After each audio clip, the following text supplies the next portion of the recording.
오늘 나눌 말씀은 빌립보서 3장 1절부터 16절의 말씀입니다. 여러분 읽기는 빌립보서를 읽었지만 성경은 누가복음 19장을 먼저 펴시기를 바랍니다. 여기 19장에 나오는 그 삭개오 이야기를 먼저 하려고 합니다. 지금 하나님을 믿는 사람들은 모두 다 인정합니다. 지금 이 시대는 성경적으로 볼 때 마지막 시대입니다. 우리가 이 말세의 때를 성도로서 살아간다고 하는 것은 결코 만만한 일은 아닙니다.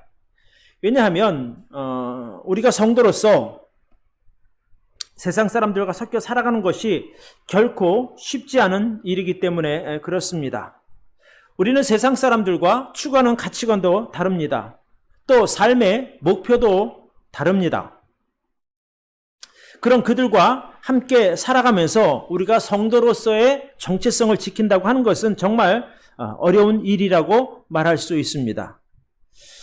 우리는 늘 성도로서 하나님을 의지하고 믿음으로 살겠다고 다짐합니다. 그렇지만 실제로는 우리의 믿음보다 주위 환경과 조건에 더 많은 영향을 받고 사는 것이 우리의 현실이라고 말할 수 있습니다. 이럴 때 우리에게 정말 중요한 것, 우리가 세상에 휩쓸리지 않고 또 세상에 동화되지 않고 우리가 성도로서 정체성을 지키며 살아갈 수 있는 방법이 있는데, 그것은 우리 마음속에 참 무엇을 중심으로 두고 살아가느냐에 있습니다. 즉 내가 내 삶의 그 동력을 무엇에 두고 내 삶을 이끌어 가느냐가 너무 중요하다는 말이 됩니다. 지금 이런 어렵고 험악한 세상에서 여러분의 그 삶을 지탱해주는 그 힘이 과연 어디에서 나온 힘입니까? 또 지금 여러분의 삶을 이끌어가는 그런 과정들이 어떤 과정을 통해서 이루어져 가고 있습니까?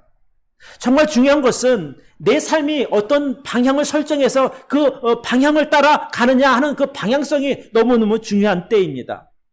우리가 삶의 목표를 예수 그리스도에게 두고 또 예수 그리스도를 향해서 우리가 멈추지 말고 전진할 때에 우리의 삶에 흔들림이 없다고 저는 믿습니다. 세상 사람들이야 세상에서의 성공을 자기 삶의 동력으로 삼고 살아갑니다. 또 어떤 사람들은 세상에서 가장 가치 있게 여기는 재물을 자신의 삶의 동력으로 삼고 살아가기도 합니다. 또 어떤 사람들은 세상에서의 명예나 권력을 인생의 동력으로 삼기도 하죠. 하나님을 모르는 사람이라면 당연히 그럴 수밖에 없는 선택이라고 저는 인정합니다. 그러나 우리가 구원받은 성도로서 세상 사람들과 같은 것들로 우리 삶의 동력을 삼을 수는 없는 일입니다. 왜냐하면 그것들이 성경에서 말하는 최고의 가치가 아니기 때문에 그렇습니다. 성경에서 말하는 최고의 가치는 과연 무엇일까? 그리고 오늘은 우리가 성도로서 가져야 할 삶의 동력은 과연 무엇인지를 같이 생각해 보면서 서로 격려하는 시간이 되기를 바랍니다. 오늘 설교 제목은 내 삶의 동력은 무엇인가 이렇게 정해 보았습니다. 자, 마지막 때 우리가 이 세상에서 흔들림 없이 믿음의 삶을 살아가기 위해서 첫 번째입니다. 같이 한번 읽읍시다. 시작. 나를 구속하신 예수 그리스도를 삶의 동력으로 삼는 것이죠. 예수 그리스도는 세상 모든 인생들의 문제를 해결해 주시는 해결자가 되시는 분입니다. 오늘 우리가 살펴볼 누가복음 19장에는 여리고에 사는 삭개오라고 하는 세리장의 이야기가 나옵니다. 이 삭개오는 키가 몹시 작은 사람입니다. 키가 작다 보니까 작아도 좀 지나치게 작은 그런 상태였습니다. 그러니까 늘 사람들에게 무시당했습니다.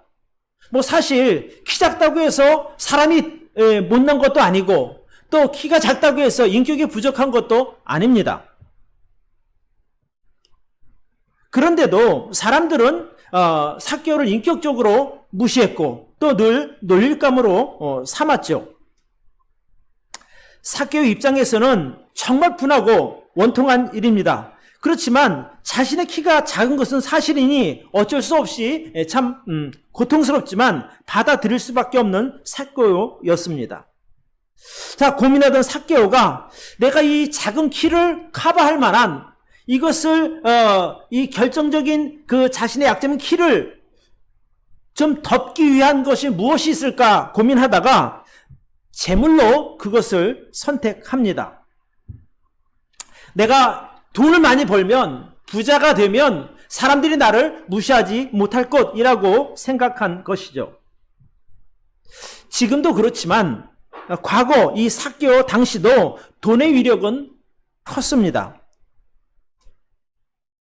삭개오가 아무리 키가 작아도 부자만 되면 사람들이 자기를 함부로 대하지 못할 것이라고 삭개오는 생각한 것이죠. 당시 유대 사회에서 재물을 가장 빨리 그리고 가장 많이 모으려면 어떤 것이 좋을까? 장사를 해도 성공한다는 보장은 없을 때입니다. 그러나 좋은 것 한 가지가 있었는데 그것은 바로 세리가 되는 길입니다. 당시 세리는 로마 정부에 속한 사람들로서 그 유대인들에게 세금을 거둬서 일정량은 로마 정부에 바치고 나머지는 자기 몫으로 가질 수 있는 권리가 있었습니다. 그러니까 당시 세리들은 조금이라도 더 많이 세금을 거둬서 적당량만 주고 자기가 가지는 것이기 때문에 어떻게든지 많은 세금을 매기려고 하다 보니 사람들에게 욕을 먹는 직업이었습니다. 그래서 유대인들에게는 정말 죄인 취급을 받던 그런 직업이 바로 세리라는 직업입니다. 그러니까 너희는 그 세리를 향해서 이제 그런 생각을 하는 거죠. 너희는 민족의 피를 빨아서 먹고 사는 악한 죄인 같은 직업이다라고 생각을 했었습니다.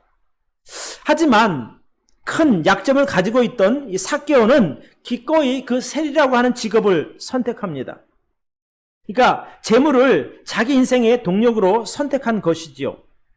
삭개오는 정말 열심히 일했고 또 로마 정부로부터 실력을 인정받아서 세리장, 요즘으로 말하면 세무서장이라고 하는 직책을 받게 됩니다. 당연히 그동안 돈도 많이 모으게 되었겠죠. 이제 세리장이라고 하는 직책을 얻었고 돈도 많이 모은 삭개오를 사람들은 뒤에서 손가락질했지만 앞에서 대놓고 무시하지는 못했습니다.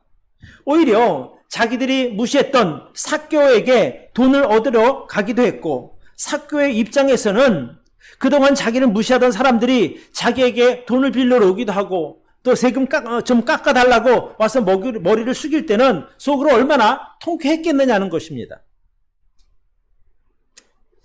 그렇지만 삭개오가 자기가 원하는 재물도 모았고 또 높은 지위에 올라가서 이제 사람들이 더 이상 무시하는 일은 없어졌지만 아직도 그의 마음 속에는 채워지지 않는 무언가가 있었습니다.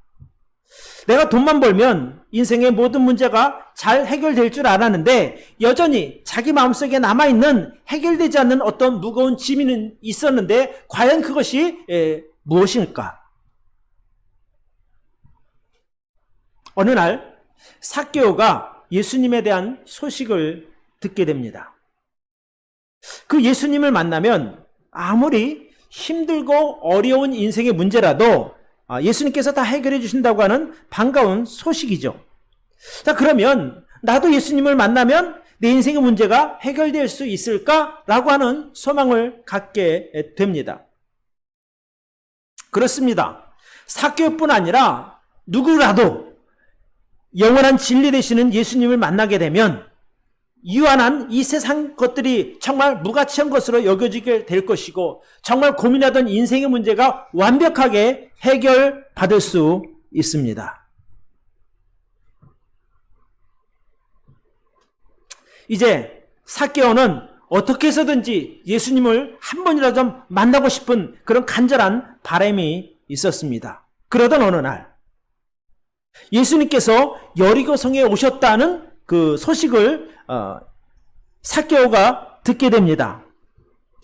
근데 워낙 예수님이 당시 사람들에게 인기가 좋았습니다. 그래서 예수님 가시는 곳이면 항상 사람들이 많이 모였기 때문에 키가 작은 삭개오로서는 예수님 얼굴조차 볼 수 없는 그런 상황이었습니다.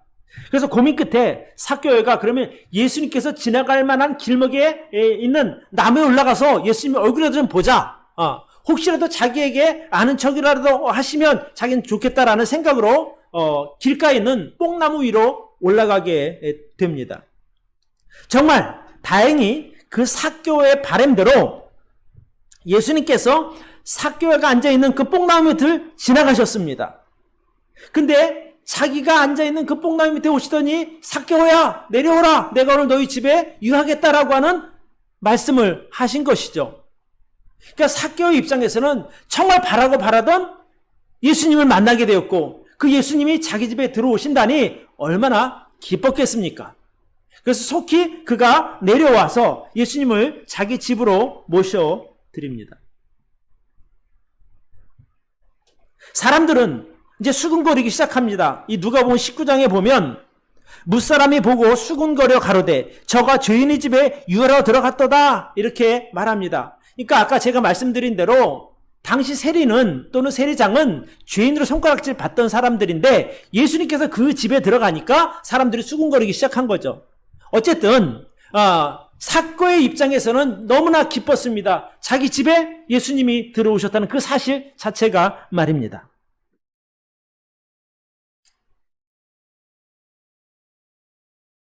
예수님 자기 집으로 이제 모시고 나니까 그동안 자기 인생의 약점인 그 키 문제를 덮기 위해서 모은 그 재물들이 정말 무가치한 것으로 여겨지기 시작했습니다. 예수님 말씀을 들으니까 내 인생의 문제가 키가 작은 것이 아니었구나 라고 하는 것을 그가 깨닫게 됩니다. 내 인생의 문제는 죄가 문제였었고 그 죄 문제를 해결해야 내 인생의 모든 것들이 다 해결된다고 하는 것을 삭개오는 깨닫게 된 것입니다. 그러니까 자기 약점을 커버해줄, 그런 덮어줄 만한 것이 재물이라고 생각했는데 실제로는 그 재물이 아니라 예수님을 만남으로 인해서 자기 인생이 부족한 것이 다 채워지게 되었다는 것을 삭개오가 알게 되었던 것이죠. 자, 이제 자기 인생 문제가 해결되었으니 삭개오가 그 가진 재물이 무슨 의미가 있겠습니까? 이제 삭개오가 예수님에게 이렇게 말합니다. 19장 8절에 보시면 삭개오가 서서 주께 여짜오되 주여 보시옵소서 내 소유의 절반을 가난한 자들에게 주겠사오며 만일 누구의 것을 토색한 일이 있으면 내가 4배나 갚겠나이다 이렇게 말합니다. 여러분 사실 삭개오가 재산을 모은 것은 그 많은 부자가 되었지만 그 재산은 사실은 어찌 보면 거의 절반 이상이 다 과도한 세금을 매겨서 얻은 그런 남의 것을 토색한 것과 같지 않습니까? 그러니까 삭개오의 말대로 내가 남의 것을 토색한 일이 있으면 4배나 갚고 내 소유의 절반을 가난한 자에게 주겠다고 말하는 것은 이제 내가 가진 이 재산 다 남에게 주고 내가 예수님만 믿고 살겠습니다라는 고백과 같은 것입니다. 그러니까 여러분 이게 정말 대단한 것이거든요. 이제껏 자기가 자기의 유일한 힘이라고 믿었던 그 많은 재산을 내가 다 사람들에게 나눠주겠다는 선언은 이게 부자로서 쉽지 않은 선택인 것입니다. 삭개오는 평생 동안 모은 재물을 자기 인생의 동력으로 삼고 살아온 사람입니다. 이제까지 삭개오가 버텨올 수 있었던 것은 돈의 힘이었습니다. 그 재물의 힘을 의지했기 때문에 약점 많은 자기 인생을 버텨올 수 있었던 겁니다. 그랬던 그가 자기 인생의 힘으로 삼았던 그것을 남에게 다 주겠다고 하니 얼마나 대단한 결심이냐고 하는 것입니다. 그러나 그가 그런 결정을 내릴 수 있었던 것은 인생의 참 주인 되신 예수님을 만났기 때문에 가능한 일 아니겠습니까?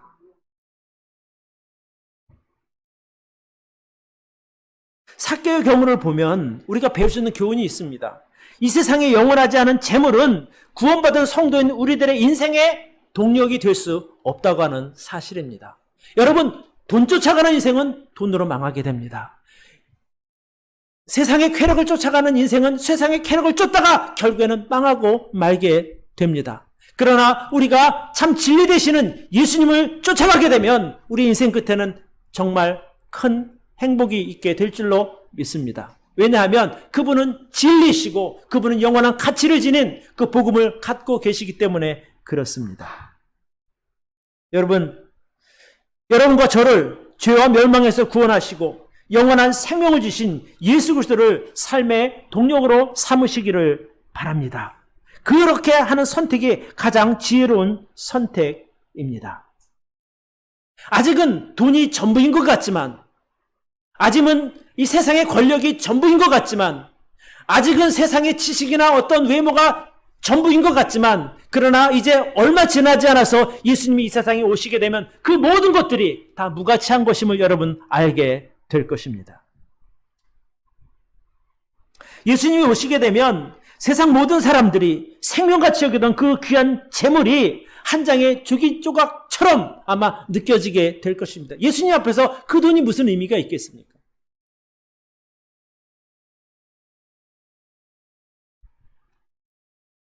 평생 동안 수고하며 악착같이 모은 그 많은 재산이 무가치하다는 것을 깨닫게 되었을 때 얼마나 사람들이 허무함을 느끼겠느냐는 거예요. 내가 평생 모은 이것이 아무것도 아닌 휴지 조각에 불과하다는 걸 깨닫게 되면 얼마나 그 낙심을 지나서는 고통스러울까 생각이 들어요. 그동안 내가 뭐 했을까?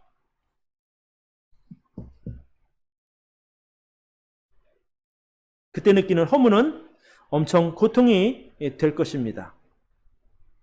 그리고 그때가 오면 우리가 믿음으로 또 예수 그리스도를 인생의 동력으로 삼고 살아온 사람들만이 누릴 수 있는 영원한 기쁨과 감사와 또 영원한 변하지 않는 가치를 누리는 저와 여러분이 될 것이니 얼마나 기대가 되는지 모르겠습니다. 그날이 말입니다.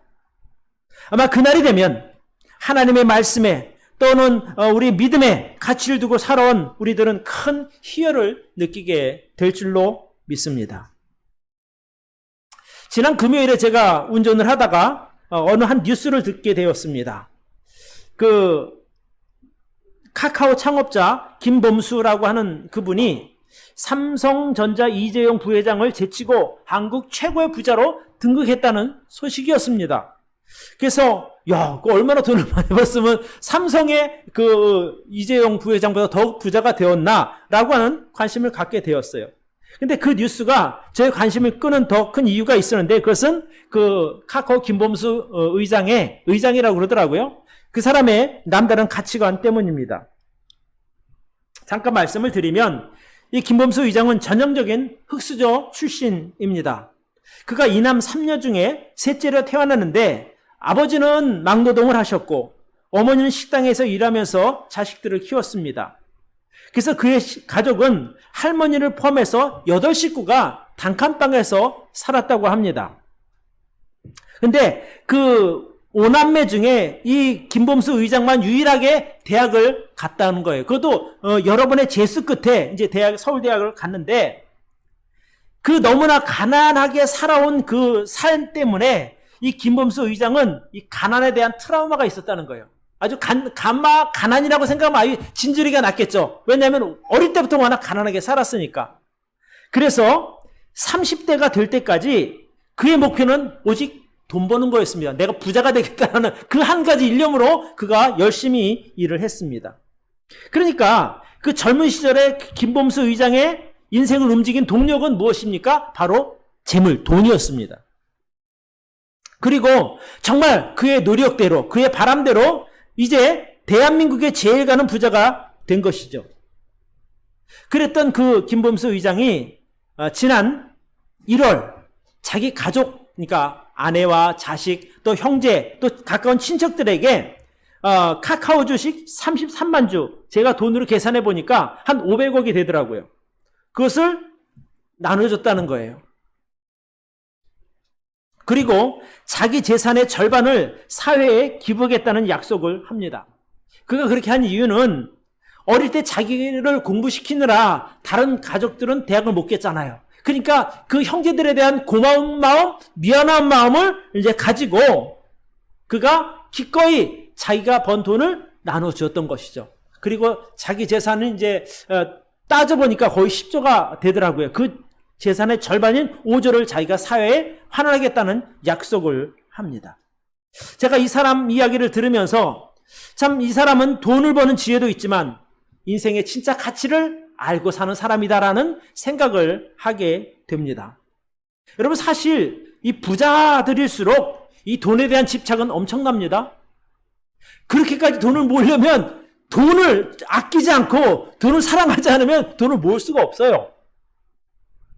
그랬던 그 부자가 자기 인생의 전부라 할 수 있는 그 5조원이나 되는 큰 돈을 남에게 선뜻 내어준다고 하는 것은 결코 쉬운 일은 아닙니다. 아무리 형제라 해도 말입니다. 정말 부자가 되면요, 자기 형제도 이렇게 척을 지는 것이 보통 일반적인 부자들의 경우 아니겠습니까? 그러나 참 이 김범수 의장 같은 경우에는 정말 자기가 사람들이 목숨처럼 여기는 돈이 인생의 전부가 아니라는 것을 그는 깨달은 사람이고, 우리는 그 사람을 통해서 그것이 인생의 전부가 아니구나라고 하는 것을 다시 한번 확인하는 좋은 기회가 된 것입니다. 참 듣는 사람들의 마음을 훈훈하게 만들어주는 그런 뉴스가 저에게는 되었습니다. 여러분, 돈, 명예, 권력, 이것을 가지고 여러분의 인생의 동력으로 삼지 않기를 바랍니다. 전 진심으로 하나님의 말씀이 여러분의 삶의 동력이 되기를 바라고, 삭개오처럼 예수님을 만나서 모든 것을 다 뒤로 하고 예수님을 여러분의 삶의 동력으로 삼는 그런 믿음으로 살 수 있기를 진심으로 축복합니다. 두 번째입니다. 이 마지막 시대에 우리가 세상에서 흔들림 없이 살아가려면 어떻게 해야 될까? 같이 한번 읽읍시다. 시작. 다시 오실 예수님을 향한 소망을 삶의 동력으로 삼아야 합니다.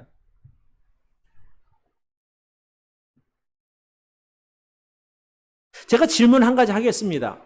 지금 여러분의 삶을 지탱해주는 그 힘은 과연 무엇입니까? 또 그리고 여러분을 움직이게 만드는 그 힘은 어디서 온 것입니까? 이제 빌립보서 3장으로 넘어가겠습니다. 이 빌립보서는 사도 바울이 빌립보 교회 성도들에게 쓴 편지입니다.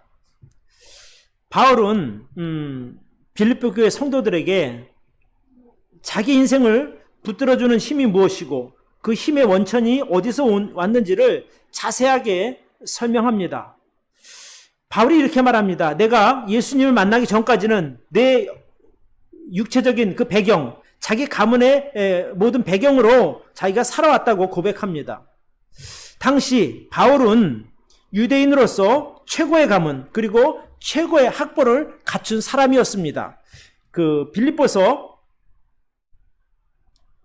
3장 4절 6절에 보면 나도 육체를 신뢰할 만하니 만일 누구든지 다른 이가 육체를 신뢰할 만한 것이 있는 줄로 생각하면 나는 더욱 그리하리니 내가 8일 만에 할례를 받고 이스라엘의 족속이요 베냐민의 지파요 히브리인 중에 히브리인이요 율법으로는 바리새인이요 열심으로는 교회를 핍박하고 율법에 의뢰는 흠이 없는 자로다. 이렇게 말하고 있습니다. 그러니까 바울 입장에서, 그러니까 예수님을 만난 후에 이름이 바울로 바뀌었는데 예전에 사울이죠. 사울의 입장에서 볼 때 예수님을 만나기 전에 자기는 정말 자부심을 가질 만한 그런 배경을 가지고 있는 사람입니다.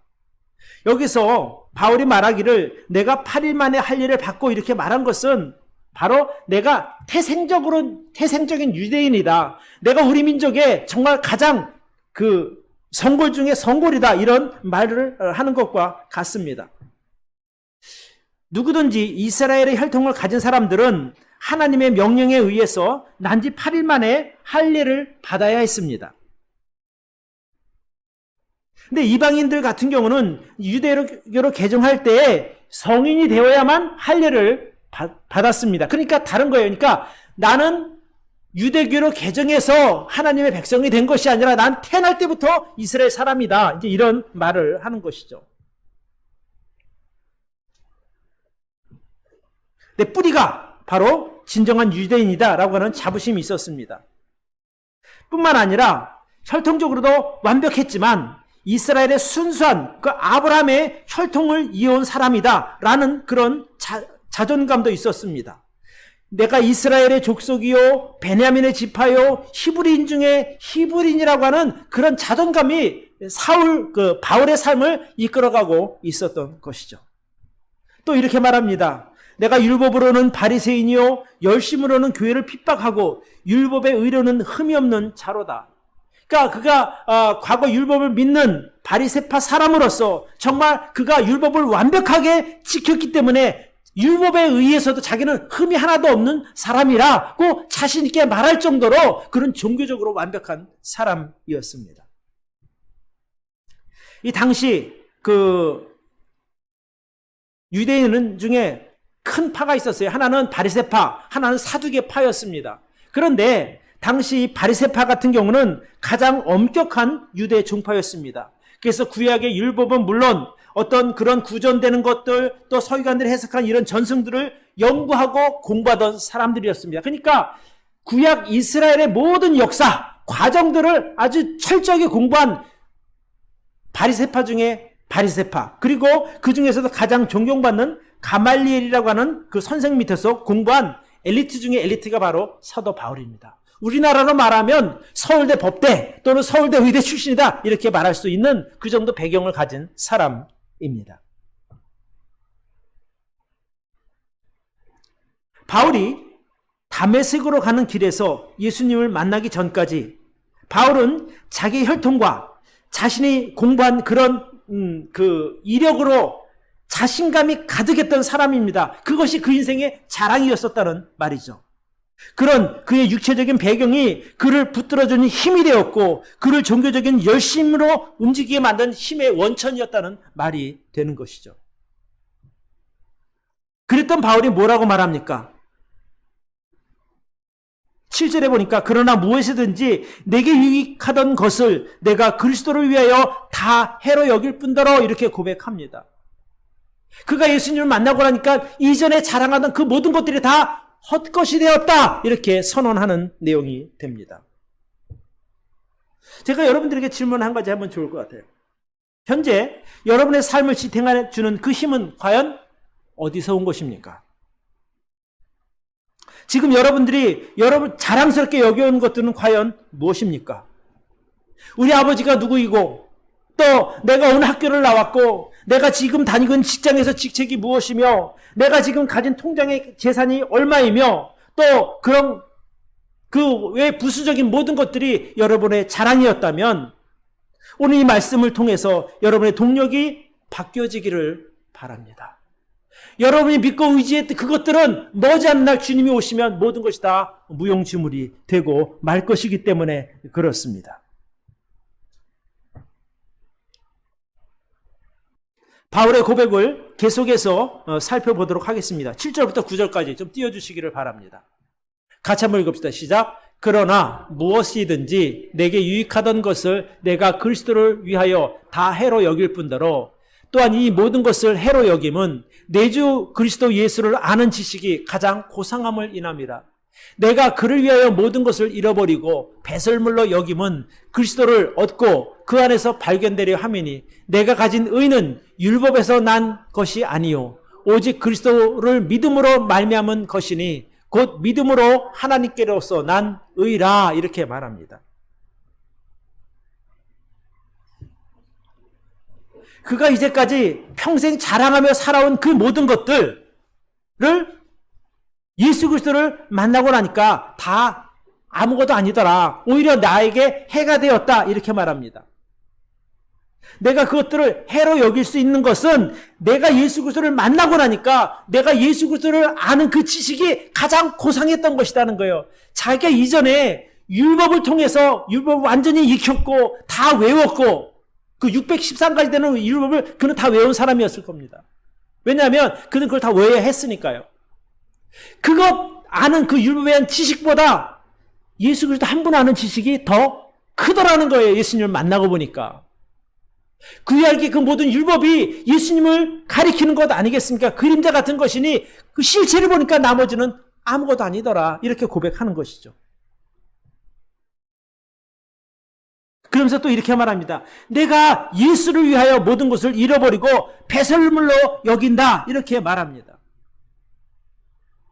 내가 예수님을 만나기 전에 나의 그 어떤 육체적인 배경이 내게 큰 자랑거리였는데 예수님을 만나고 나니까 그렇게 자랑스러운 모든 것들이 다 배설물처럼 여겨진다. 그런 배설물처럼 여겨진다는 말을 직설적으로 표현하면 다 똥 같다는 거예요. 똥 같다는 거예요. 그렇게 자랑스럽게 여기던 그 자신의 그 모든 자랑이 똥 같은 것이다.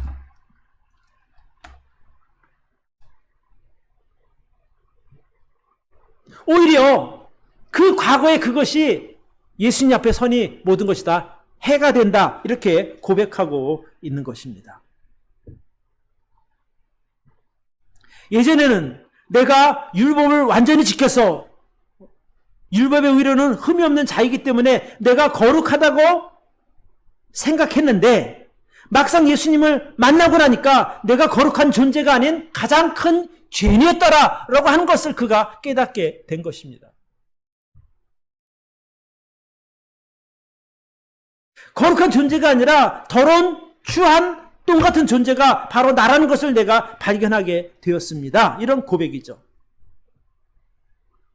저는 우리 향기나무 교회 성도님들의 입에서도 그리고 이 인터넷을 통해서 예배에 참석하는 그 여러분들의 입에서도 바울과 같은 고백이 나오기를 바랍니다. 아멘. 저도 그렇게 믿습니다. 이전에 내가 예수님을 만나기 전에 모든 그 유익하던 것들을 내가 예수님을 만나고 나니까 다 무가치한 것임을 내가 깨달았습니다. 이제 내 주 예수 그리스도를 아는 지식이 내게 있어 가장 존귀한 것이 되었습니다라고 하는 그런 고백이 여러분의 입에서 나오기를 진심으로 축복합니다.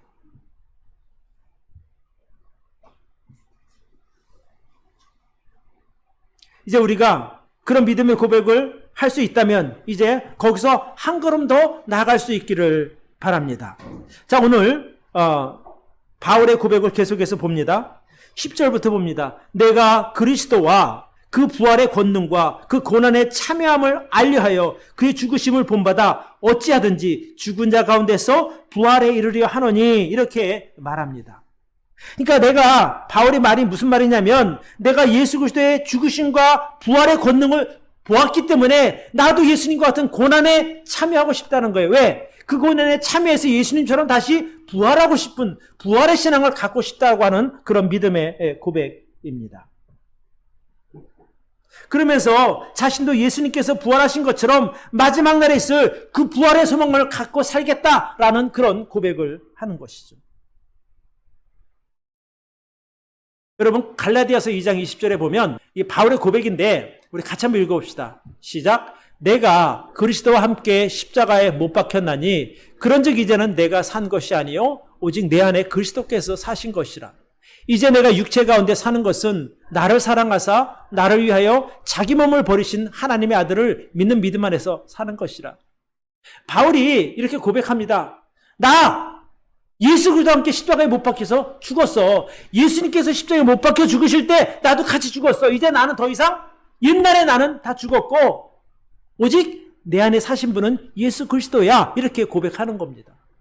그러니까 그렇게 자랑스러워했던 자신의 그 과거의 모든 삶을 십자가에 자기는 못 박았다 이렇게 고백합니다. 더 이상 그것이 내 자랑거리가 아니다라고 말합니다. 그러면서 무엇을 자랑합니까? 나를 위하여 자기 몸을 버리신 하나님의 아들을 믿는 믿음으로 살아가겠다라고 고백하는 겁니다. 여러분 얼마나 위대한 믿음의 고백입니까? 평생 동안 그 바울을 붙들었던 그 자부심, 육체적인 배경, 자신의 지식, 이제껏 살아온 종교적인 열심, 이 모든 것을 다 던져버리겠다는 겁니다. 그리고 오직 예수 그리스도만 나는 자랑하겠다.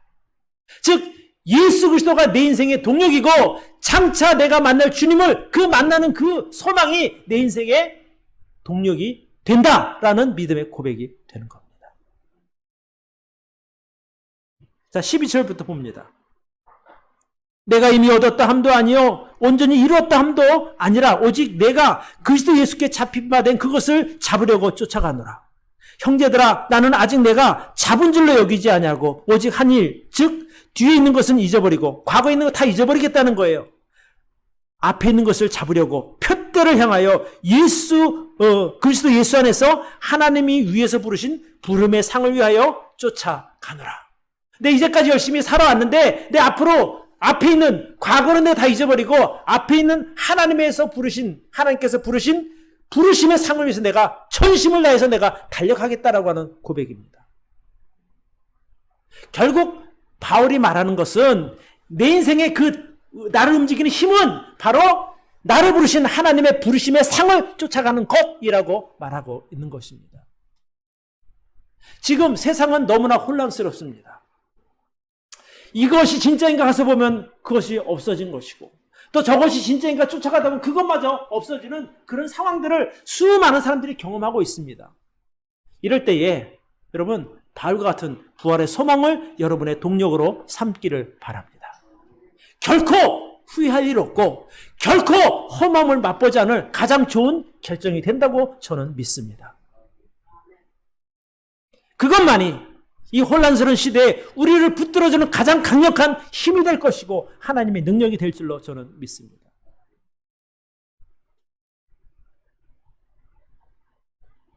여러분, 사람들이 자기 계획과 뜻대로 세상을 살아가는 것 같지만 사실은 그렇지 않습니다. 내가 하고 싶은 일 하고 싶고, 내가 갖고 싶은 것 얻고 싶고, 내가 가고 싶은 곳에 가고 싶습니다. 그런데 그런 어떤 육신의 필요를 쫓아가다 보면 결국 내 기대한 다른 결과를 맞을 수밖에 없는 것이 세상의 이치라 말입니다. 아니, 저는 다른데요. 아니요, 여러분도 똑같아요. 진리가 아닌 예수 그리스도 또는 하나님의 말씀이 아닌 다른 것에는 모두가 다 허무요 가짜만 있는 거예요. 끝은 멸망입니다. 성경이 그것을 말하고 있지 않습니까? 그래서 우리가 이 혼란스러운 시대를 살아가면서 가장 안전한 미래를 기대하려면 현재 우리들의 삶을 이끌어가는 동력을 예수 그리스도로 삼을 수 있어야 합니다. 장차 만날 예수 그리스도께 소망을 두는 삶이 되어야 한다는 말입니다. 저는 우리 향기나무교회 성도님들이나 또 방송으로 예배에 참석하시는 모든 분들이 오늘 제가 말씀드린 대로 예수 그리스도를 여러분의 삶을 이끌어가는 동력으로 삼을 수 있기를 바랍니다. 또 장차 오실 예수 그리스도를 만날 소망을 여러분 삶의 동력으로 삼을 수 있기를 바랍니다. 그러면 안전할 것이고 그러면 결코 후회하지 않는 인생을 살 수 있을 것이라고 저는 믿습니다. 여기 우리 교회 화장실에 남자 화장실 가면 인생은 속도가 중요한 게 아니라 방향이 중요하다는 이렇게 적혀 있어요. 그러니까 결국에 내가 얼마나 남보다 빨리 가냐, 먼저 가냐 이게 중요한 것이 아니라 내 삶의 방향을 잘 설정하는 것이 중요하다는 거예요. 여러분, 우리 인생의 방향의 설정을 예수 그리스도께 맞출 수 있기를 바랍니다. 그게 가장 안전한 길이고 가장 후회하지 않는 선택이 될 줄로 믿습니다. 기도합시다.